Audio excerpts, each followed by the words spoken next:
Ini adalah seorang pria yang menemukan gambar ini. Ini adalah untuk perang saudara sekitar tahun 1860-an. Dan seorang pria berkata kemungkinan besar itu adalah kamu. Bagaimana jika sejarah tidak terulang begitu saja? Dirinya sendiri, ia bereinkarnasi? Donald J. Trump, maestro miliarder, reality show, ikon, dan presiden ke-45 Amerika Serikat. Seorang pria yang naik ke tampuk kekuasaan terasa lebih seperti badai daripada kampanye. Namun bagaimana jika ini bukan yang pertama kalinya kita pernah melihat seseorang seperti dia mengambil alih? Bukan hanya orang seperti dia, tapi semangat yang sama terlahir kembali di waktu yang berbeda dan di medan perang yang berbeda. Dan sebagai aneh kedengarannya, beberapa orang percaya hubungan antara kedua pria ini hilang jauh melampaui kebetulan. Jenderal Patton meninggal pada bulan Desember 1945 di akhir kecelakaan mobil. Hanya beberapa bulan kemudian, pada tahun 1946, Donald Trump lahir. Satu keluar, satu masuk. Bahkan seorang pendukung Trump pernah mengatakan bahwa mantan presiden mengingatkannya pada salah satu pemikir militer terbesar di AS sejarah. Jenderal Patton terkenal seperti darah tua dan isi perut. Dan bahkan lebih mengejutkan adalah Patton sendiri yang percayai dalam reinkarnasi. Faktanya dia pernah berkata, "Aku telah bertarung dalam banyak samaran, banyak nama, tapi selalu aku." Seolah menembus kaca dan gelap perselisihan kuno begitu, di mana aku bertarung dengan berbagai samaran, banyak nama, tapi selalu aku. Patton memang percaya pada reinkarnasi. Dia yakin dia telah lama berperang sebelum apa yang dicatat para sejarawan. Dan jika Anda melihat gaya Trump sendiri, itu gambar yang disesuaikan. Cinta akan keagungan tampilan, obsesi untuk menang, itu mulai terasa seperti semangat yang sama saja di arena baru. Ruang perang diganti dengan ruang rapat, tank dengan tweet, pertempuran di kamera, tidak terancai. Mungkinkah Trump benar-benar seperti Patton, ditata ulang untuk jenis pertarungan yang benar-benar baru? Mungkinkah Donald Trump benar-benar Patton, dibayangkan kembali untuk jenis perang yang baru? Aneh. Itu pasti mustahil. Ya, di dunia yang aneh, apa yang tidak mungkin sebenarnya? Mari kita pindah gigi dan melihat ke timur. Pria yang tindakannya seringkali berbicara lebih keras daripada kata-kata. Vladimir Putin, itu pemimpin lama Rusia, yang dikenal ketenangannya, ketepatannya, kemampuannya untuk memerintah tanpa banyak bicara sama sekali. Tapi di sini ada sesuatu yang aneh. Ketika para peneliti membandingkan foto baru Putin dengan foto Grigori Rasputin, mistik terkenal yang memiliki pengaruh besar terhadap keluarga Raja Rusia terakhir di akhir 1800-an, mereka menotifikasi beberapa kesamaan yang mencolok. Cara matanya ditempatkan, proporsi wajah mereka, dan sama intensnya ketenangan pada keduanya. Rasputin adalah seorang mistik, pengaruh bayangan di balik masa lalu Rusia. Dia tidak memimpin dengan tentara, dia memimpin dengan aura. Dia berbicara dengan teka-teki, dan menyaksikan semuanya. Alexandra melahirkan seorang putra. Kemuliaan, kemuliaan, kemuliaan, kecuali putranya punya suatu kondisi medis yang diturunkan. Hemofilia. Nicholas dan Alexandra mencari bantuan dari seorang mistik Siberia yang misterius bernama Grigori Rasputin. Grigori Rasputin lahir sekitar 1869, dan dia adalah seorang yang kuat, semacam itu pengkhotbah berkeliling, bukan pendeta, bukan biara, tapi siapa dia sebenarnya adalah seorang syaman. Putin naik pangkat KGB, selalu 3 langkah di depan, jarang mengungkapkan apapun. Diam, strategis, perhitungan. Lalu ada legenda ini, Rasputin. Saat dia terluka parah dan dilempar ke dalam sungai Neva, dia dikabarkan berbisik sesuatu yang menakutkan. Aku akan kembali dalam bentuk pria lain. Itu berarti akhir dari kamu dan dinastimu, dan tidak seorang pun di keluargamu akan hidup lebih lama dari 2 tahun. Nah, itu cukup menakutkan, ramalan ini, karena, dia memiliki kekuatan mistik di luar itu. Ini mungkin terdengar seperti mitos, tapi perbandingan tulisan tangan mereka, rasio bahu dan ekspresi harus menjaga teori-teori ini tetap hidup online. Mereka telah memicu teori yang menakutkan online, bahwa pengaruh Rasputin tidak pernah benar-benar mati. Itu baru saja berubah bentuk. Gagasan tentang reinkarnasi. Pada awalnya ini mungkin saja terasa seperti kebetulan yang aneh. Wajah yang mengingatkan kita pada yang lain. Tapi ketika Anda mundur selangkah, pola lebih besar mulai terbentuk. Selama berabad-abad dan budaya, gagasan tentang reinkarnasi terus muncul ke permukaan. Di Hindu ini disebut samsara, siklus tanpa akhir kehidupan dan mati. Di Buddha, ini adalah perjalanan menuju pencerahan. Bahkan orang Yunani kuno berpendapat bahwa ingatan bisa berdarah seumur hidup. Dan di era modern, ada banyak sekali orang di luar sana yang bilang mereka ingat kehidupan mereka yang tidak pernah mereka hidupi. Contohnya anak India ini yang bersumpah dia hidup dengan nama seorang pria bernama Suresh Varma. Dia bahkan menjadi gila tentang fakta tentang kehidupan Varma yang sangat mengejutkan pihak berwajib. Mereka tidak percaya betapa tepat klaimnya itu.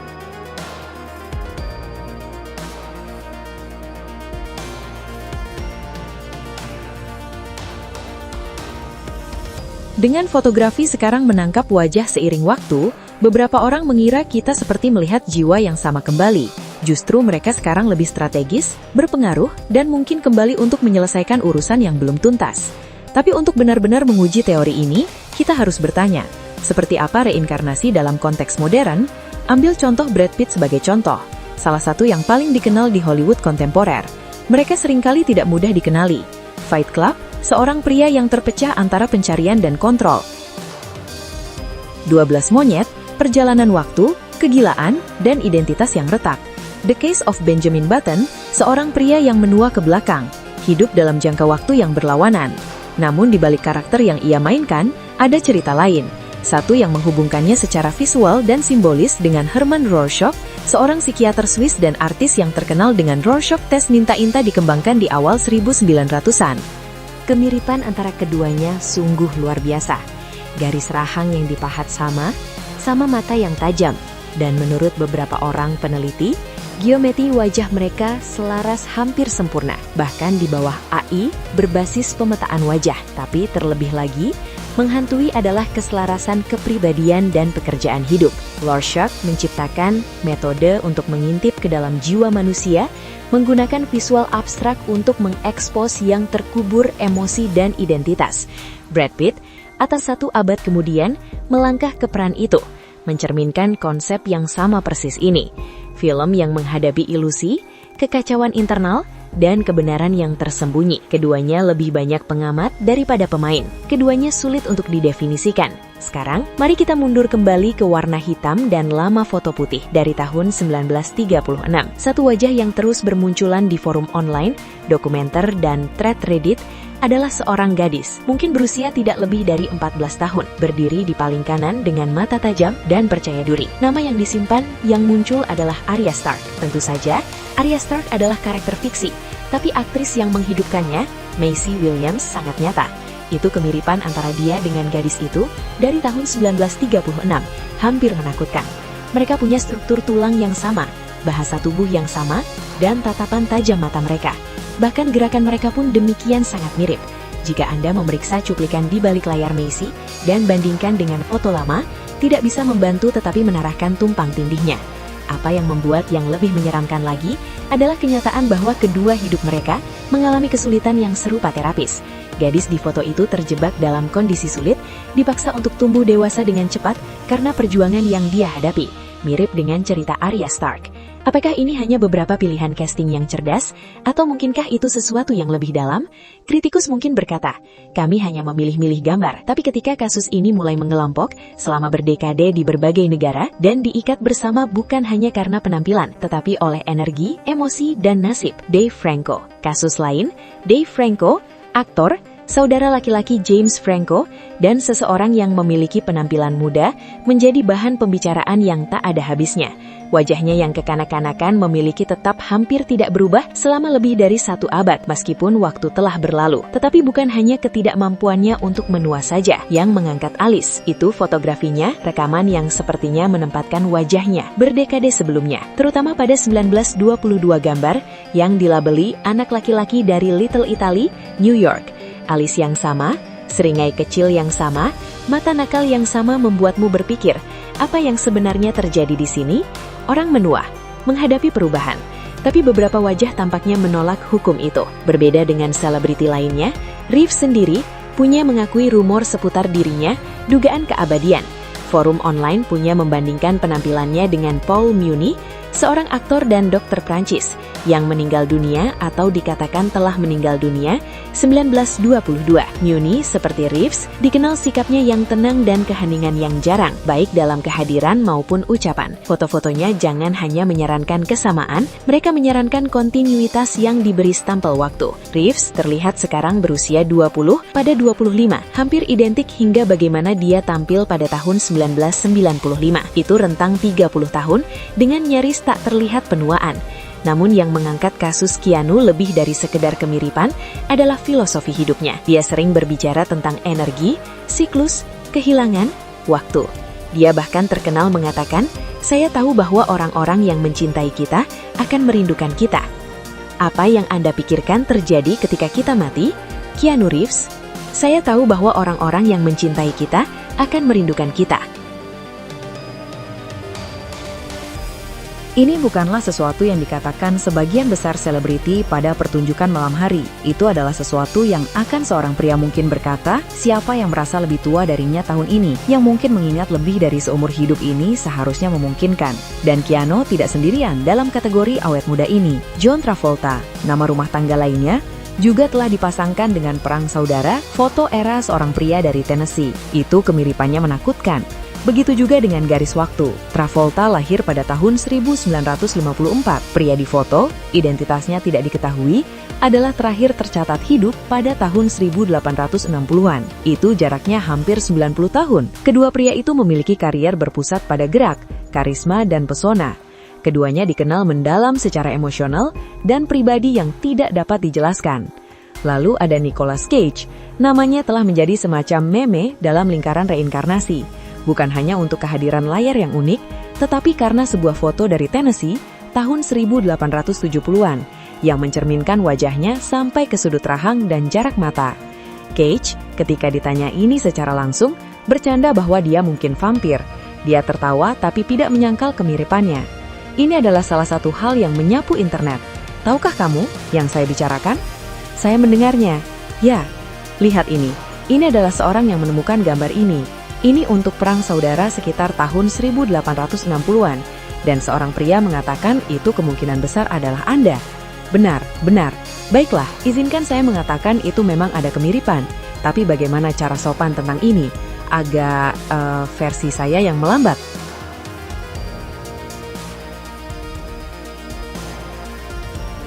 Teori pria itu adalah Anda melihat persis sama sekarang, dan karena itu menjadikan Anda vampir. Benar. Itulah teorinya, kecuali ada fotoku dan kamu tidak dapat mengambil gambar itu. Ini Anda dari Moonrak 1987. Sekarang lihat, saya tidak minum darah dan tahan lama kali saya melihat ke cermin. Saya punya cerminan, jadi saya tidak akan pergi dengan teori vampir. Saya tidak akan melakukan itu dia. Dan pada tahun 2019, satu foto hitam putih muncul online yang sepertinya melanggar semua aturan kebetulan. Dia menunjukkan seorang gadis, mungkin berusia 12 atau 13 tahun, duduk di tempat yang tampak seperti milik Kanada, selama pemogokan buruh pada tahun 1898. Wajahnya tidak salah lagi, Greta Thunberg, bukan hanya serupa. Identik, hidung yang sama, tulang pipi yang sama, tampilan tekad yang kuat. Saat ditekan, Thunberg sendiri tidak menawarkan banyak komentar, tetapi banyak yang bertanya-tanya. Benarkah sangat aneh bagi seorang gadis muda yang dulu berjuang untuk bertahan hidup di tahun 1800-an, kembali lagi dalam tubuh lain, 120 tahun kemudian, bertarung lagi kali ini untuk kelangsungan hidup planet ini? Apa yang membuat kasus ini begitu kuat bukan hanya kemiripannya, itu waktunya. Individu ini telah kembali pada saat-saat pergolakan budaya, di persimpangan sejarah sebagai jika ceritanya tidak dilakukan pertama kali. Banyak orang pintar mengatakan itu hanya kebetulan, tapi ketika Anda mulai melihat pola di mana-mana, sulit untuk mengabaikannya. Ambil contoh Jay-Z. Dia adalah salah satu nama terbesar di hip-hop, dengan vibe dinginnya, insting tajam untuk membangun kerajaannya. Namun keadaan bergetar ketika satu foto yang muncul. Itu dari tahun 1930-an. Ditemukan dalam catatan publik Brooklyn, menunjukkan seorang pria dengan santai bersandar pada sebuah bangunan, memakai topi hanya di sudut yang tepat. Kemiripannya sangat liar. Ini seperti melihat Jay-Z, atau setidaknya seorang pria yang bisa menjadi kembarannya, tapi dari waktu yang sangat berbeda. Tentu saja, internet menjadi gila dengan teori, melemparkan ide-ide bahwa dia adalah penjelajah waktu, vampir atau apapun, yang tidak pernah benar-benar meninggalkan kita. Tapi ketika Anda memotong melewati semua kebisingan itu, ada sesuatu yang membumi tentang hal itu. Suasana dalam gambar, kepercayaan diri yang santai, itu perasaan mengetahui lebih dari semua orang lain. Beberapa orang mengatakan karisma tidak mungkin diturunkan. Dan lalu ada Michael Jackson, nama yang semua orang tahu, raja pop yang terbungkus dalam ketenaran dan misteri. Bahkan sekarang bahwa dia telah pergi, spekulasi terus berlanjut. Beberapa orang mengaku pernah melihatnya, sementara yang lain menganalisis musiknya dengan lirik yang akurat menakutkan.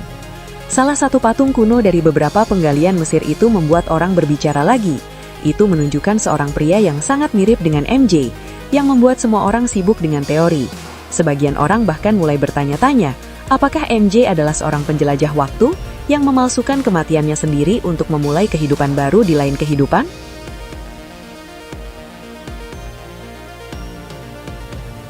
Mari kita bicara politik, khususnya Alec Baldwin. Dia punya suara yang kuat dan tampilan yang intens dan vibe yang perasa tua, tapi bukan dengan cara yang basi. Lebih tepatnya dia telah melalui banyak hal, membawa sesuatu yang lebih besar dari dirinya. Ketika gambar samping demi samping Alec Baldwin dan Millard Fillmore, Presiden ke-13 AS muncul ke permukaan, online semua orang terkejut. Kemiripannya sangat mencolok. Fillmore, yang berada dalam kantor saat masa kacau, di tahun 1850-an, memiliki tatapan tajam, bentuk dahi yang sama, dan itu ringihan yang memadukan otoritas dengan sentuhan ironi. Ini lebih dari sekedar penampilan. Penampilan Baldwin, bahkan dalam komedi, tampaknya memiliki dasar rasa kekuasaan dan sejarah. Mungkinkah bahwa dia tidak hanya berakting?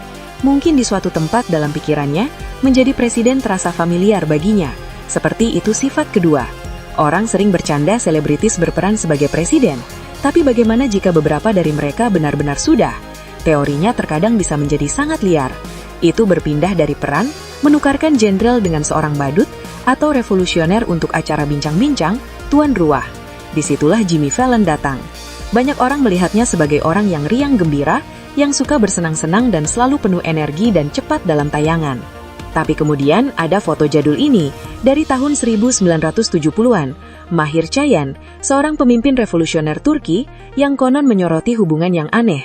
Mereka punya penampilan yang mirip, mata yang sama, garis alis dan bahkan sedikit senyum mirip.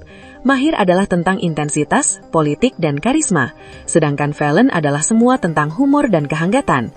Tapi di akhir hari, keduanya menarik banyak orang dan menggunakan pesona mereka untuk mempengaruhi orang. Mereka memproyeksikan energi yang besar dari kehidupan.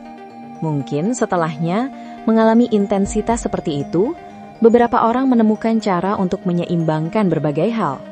Keluar, membawa sedikit cahaya ke tempat mereka pernah membawa banyak panas. Wajah-wajah mungkin berubah, tapi misinya juga berubah. Logika yang sama berputar ke samping pada Jack Black, pria yang mengutamakan komedi kekacauan, musik, dan kebijaksanaan yang terbelalak ini yang membuatnya tampak seperti dia terlibat dalam lelucon yang tidak dipahami orang lain. Ada potret Paul Revere, pahlawan perang revolusioner dan perajin perak dari berabad-abad yang lalu, yang wajahnya hampir sama secara kartun. Dia punya itu mata ekspresif yang intens, rambut acak-acakan, dan seringai carah yang sepertinya menunjukkan dia memang seperti itu, selalu bepergian. Orang-orang terkejut lihat Jack Black terkait dengan sejarah sosok seperti Revere adalah tentangnya menantang norma menggunakan humor dan logika. Anda tidak memiliki saksofon, ya astaga. Dan Jack Black melakukan hal itu, tapi melalui musiknya, tingkah konyolnya dan pertunjukannya. Di permukaannya mungkin terlihat acak kebetulan. Tetapi ketika Anda memperhatikan ini, pola yang terjadi berulang kali di berbagai tempat, karier, dan berabad-abad, pasti ada sesuatu lebih konsisten terjadi. Tapi tidak semua orang setuju dengan gagasan itu reinkarnasi. Dan sejujurnya, cukup adil, ada banyak pertanyaan, celah, hal-hal yang kurang pas. Tetapi ada teori yang diam-diam dibuat melalui lingkaran spiritual. Dia disebut pencetakan jiwa. Ini menunjukkan hal itu setiap kali jiwa kita kembali, itu meninggalkan semacam tanda energi. Tanda-tanda ini dapat terlihat dalam cara kita berdiri, bertindak, berbicara, atau bahkan dalam hal-hal kecil kami suka, menyukai warna favorit kami, bau, atau gerak tubuh. Tentu saja para ilmuwan tidak benar-benar membahas hal ini, tapi beberapa psikolog mencari ke dalam memori keluarga telah memperhatikan sesuatu yang menarik. Anak angkat dengan tidak ada hubungan biologis yang terkadang berakhir untuk meniru perilaku mereka keluarga angkat. Mari kita berbicara tentang Keanu Reeves sejenak, karena ada lebih dari getarannya daripada hanya filmnya. Ketika dia melakukan wawancara, dia sering terdengar seperti dia sedang berbicara teka-teki, menyebutkan hal-hal seperti waktu tidak lurus dan merasakan sakit yang bukan milik kehidupan ini. Dia sering terasa seperti orang luar di dirinya sendiri. Satu hal yang menakutkan dalam The Matrix, dia bermain seorang pria yang menyadari realitasnya palsu, dan bahwa dia telah terlahir kembali berulang kali lagi. Seluruh gagasan Neo ini sungguh menggemakan tema reinkarnasi. Dia bukan hanya ceritanya, tapi cara dia menyampaikan dialognya dan membawa dirinya sendiri. Ada ketenangan tentang dirinya yang terasa seperti ini. Elon Musk misalnya, dia sangat suka gagasan untuk menjajah Mars, dan bahkan berbicara tentang kematian di planet lain.